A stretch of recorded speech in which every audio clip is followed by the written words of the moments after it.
Hi, welcome to our class. We're beginning a new study today, and we're titling it The Exodus. And what we're going to do is we're going to take an in-depth look at the book of Exodus, but not limit it just to that book, because Exodus is only part of a story. You know, one of the things that we do when we read scriptures is sometimes we hit and miss. We pick a piece here and a pick there, a book here and a book there, but we don't get the whole context. We don't get the flow of the story. And this is important with the book of Exodus because it's part of a longer story. It begins in Genesis and runs through Deuteronomy. It's the first 5 books of the Bible, and they are called the Pentateuch.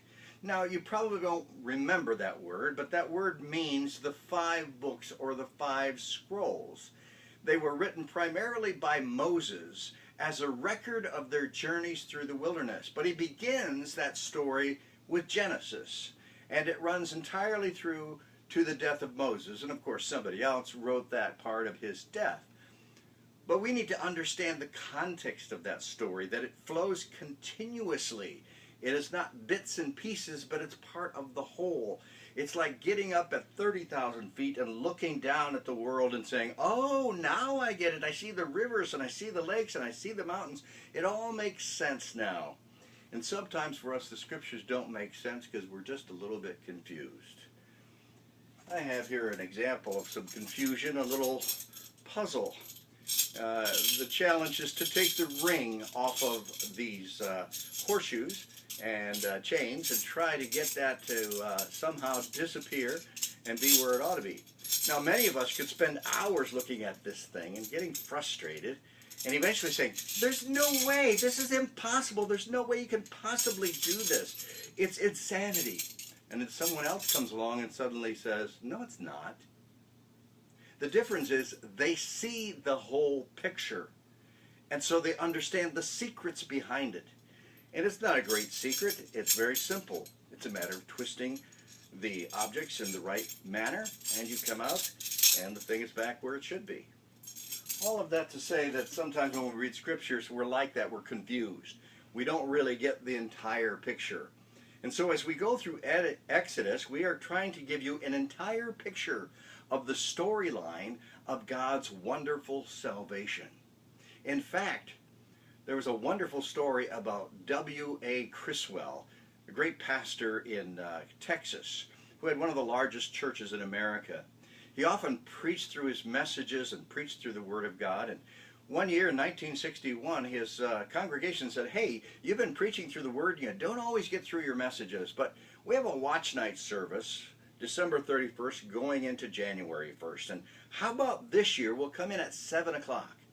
And you take us through the entire Bible. You show us that entire picture in the next 4.5 hours. And they did that. And to his surprise, he said he came into the church and it was packed. Because people are hungry to know the whole truth. And they sat through that entire presentation from 7 o'clock till midnight. And he called it the Scarlet Thread of Redemption. We're going to post some of that on our website.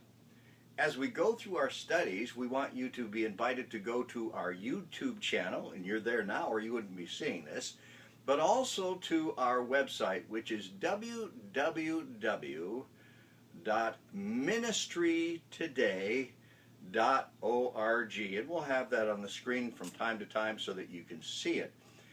We want to encourage you to pick up the literature, the documents, the study guides that we have. So wherever you are, in the United States, in the other side of our continent, or if you're in another continent, you can study along with us. We meet on Thursday nights, but I won't post the videos until Sunday night. We invite you to come and join with us because we're going to love this story. Here's what we're going to do.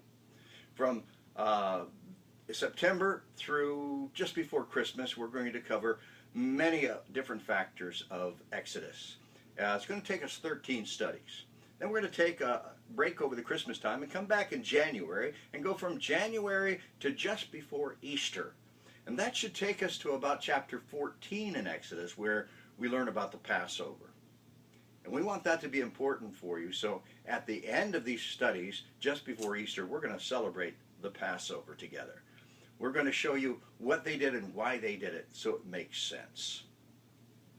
We invite you to join with us.